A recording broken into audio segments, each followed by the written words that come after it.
All right, let's get into one of the most fascinating and honestly paradoxical texts in the book of Isaiah, the story of the suffering servant. This really is the central mystery we're exploring today.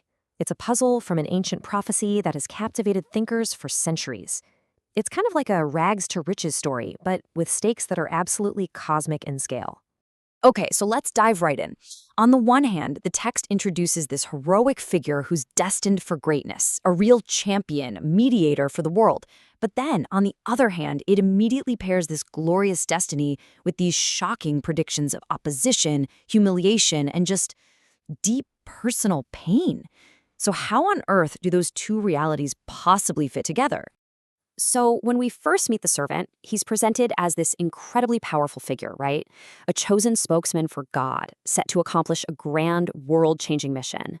He's kind of portrayed as a new Moses, a royal figure and a prophet all rolled into one. I mean, his job is nothing less than bringing justice to the entire planet and repairing humanity's relationship with God. But, even in these early descriptions, you start to see these subtle but persistent hints that the path ahead is going to be really, really difficult. And that path quickly becomes the focus of the whole story.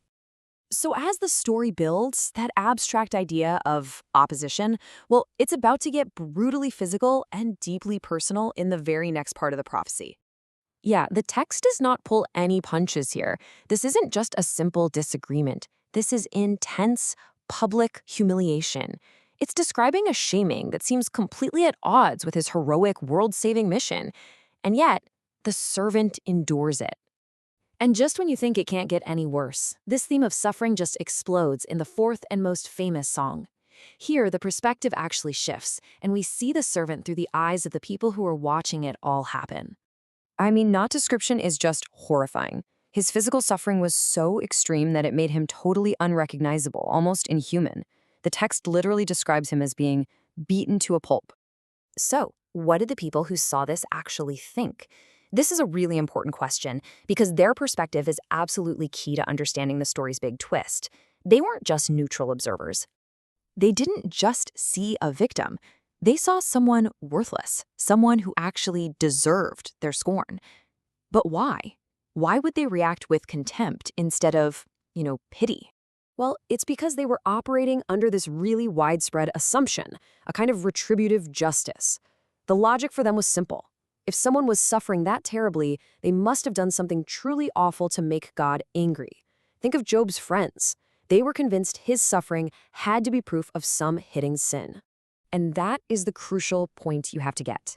They saw his humiliation not as some awful tragedy, but as a justified sentence from God. In their eyes, he was getting exactly what he deserved. But then, everything changes. The entire narrative takes a stunning turn.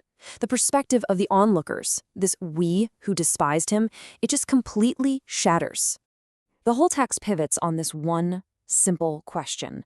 What if their entire understanding of justice, of suffering, of God's punishment, what if it was completely backward? And this leads to a profound, world-changing realization.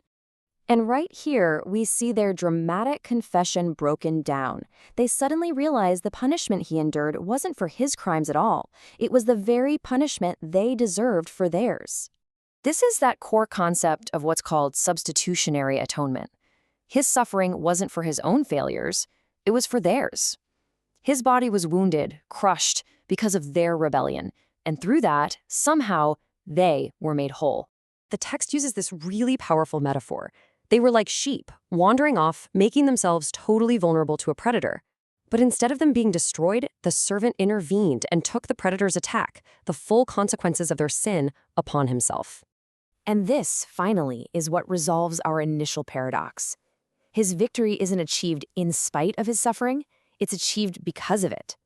His humiliation is the very path to his exaltation. The entire song is structured in this really cool literary way that critics call an inclusio. You can just think of it like a picture frame. The poem starts and ends with the exact same promise from God. See, his suffering isn't just some tragic detour. It's the centerpiece of the whole story, and it's framed on both sides by God's unbreakable declaration that his servant will ultimately triumph and be vindicated. And just to make sure we don't miss the point, the text is incredibly emphatic. It doesn't use one verb or two, but three distinct verbs to describe his vindication. He will be elevated, lifted high, and greatly exalted. It's all about emphasis. So the takeaway here is absolutely stunning. The one who looked like the ultimate failure, the one who was despised and completely written off, becomes the ultimate victor.